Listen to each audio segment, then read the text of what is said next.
terminer sur ce premier axe, je vais vous proposer rapidement un plan que moi j'avais imaginé. Sur mon brouillon, j'aurais fait un tableau en 2 colonnes, comme brouillon. Dans le premier, j'aurais mis les arguments. Dans le deuxième, j'aurais mis les exemples.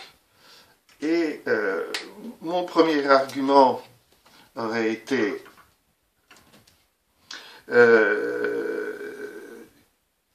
que les enfants sont concernés par les apologues parce que les humains représentés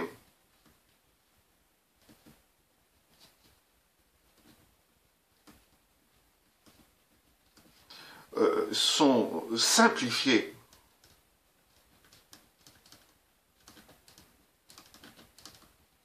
pour les enfants.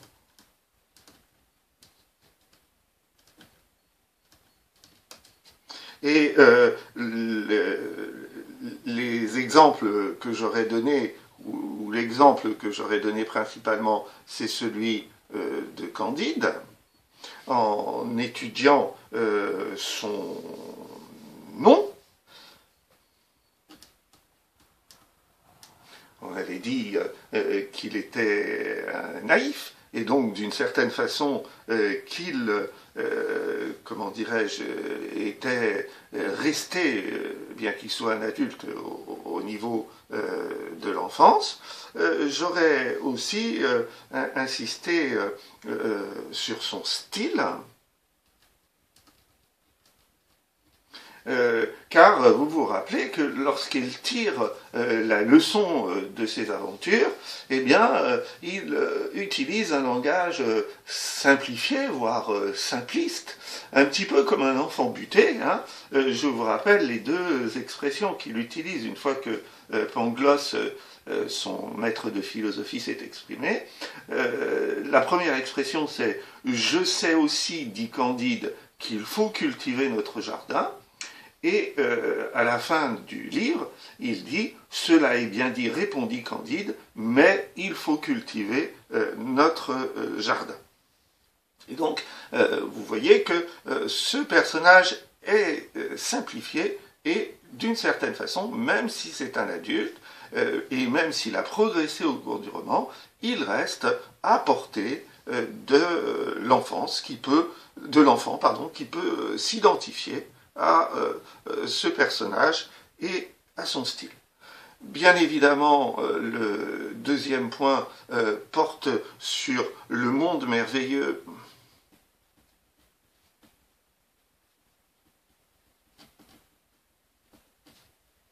des animaux. C'est immédiatement à cela qu'on pense lorsque on pense à un apologue, et en particulier aux fables de La Fontaine. Et moi, dans les fables, j'aurais choisi les 2 pigeons. Alors, vous vous rappelez, ces 2 pigeons, eh bien, dans la première partie de la fable que nous avons lue, mais que nous n'avons pas étudiée, eh bien, les 2 pigeons, comme des humains, ils parlent. On remarque aussi que ce sont des personnages stéréotypés.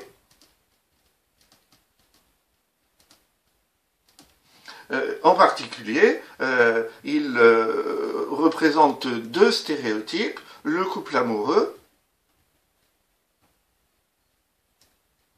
et puis le stéréotype du pigeon voyageur. Et donc, c'est dans la contradiction de ces deux stéréotypes que fonctionne la fable. Alors, nous, bien évidemment, nous utiliserons le mot allégorie, mais on voit bien que ce sont des allégories simples qui permettent aux fabulistes de valoriser ces personnages. Mais tous ces éléments-là, A et B, comme dans le devoir que je vous ai montré, vont plutôt dans l'idée du monde de l'imaginaire. Et maintenant, bien évidemment, il faut parler de la leçon, et donc évidemment des leçons à la portée des enfants.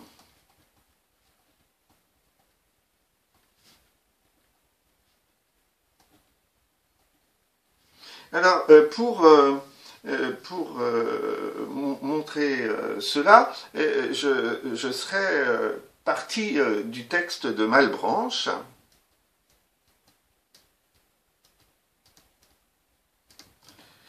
qui caractérise les destinataires des personnes d'imagination. À propos de ces destinataires, il dit que pour attirer ces destinataires, il faut utiliser des sujets faciles. Et donc, évidemment, cette idée-là correspond très bien à la capacité intellectuelle des enfants. Et puis, on voit bien même que Malebranche va plus loin, puisqu'il s'intéresse non seulement au raisonnement du destinataire, mais il s'intéresse même à sa psychologie. Il dit l'esprit de ceux qui ne sont pas capables d'une forte attention.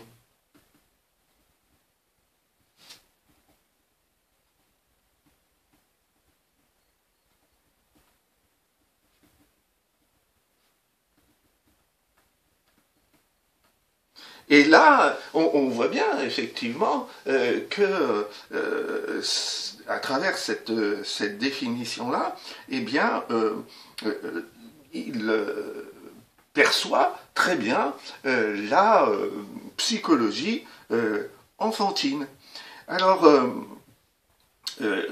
pour déboucher sur quelque chose de plus concret, eh bien, on peut ensuite reprendre la leçon de certains textes que l'on va représenter dans sa simplicité.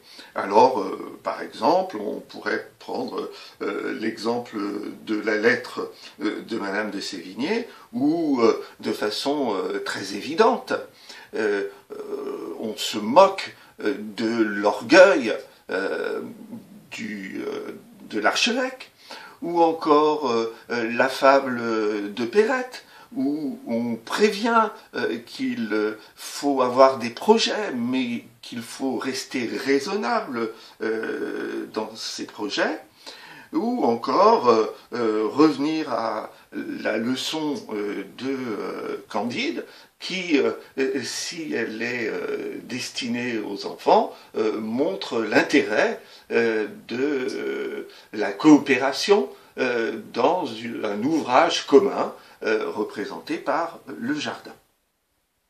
Donc voilà une petite correction du premier axe de la dissertation. Nous verrons ensuite le deuxième axe.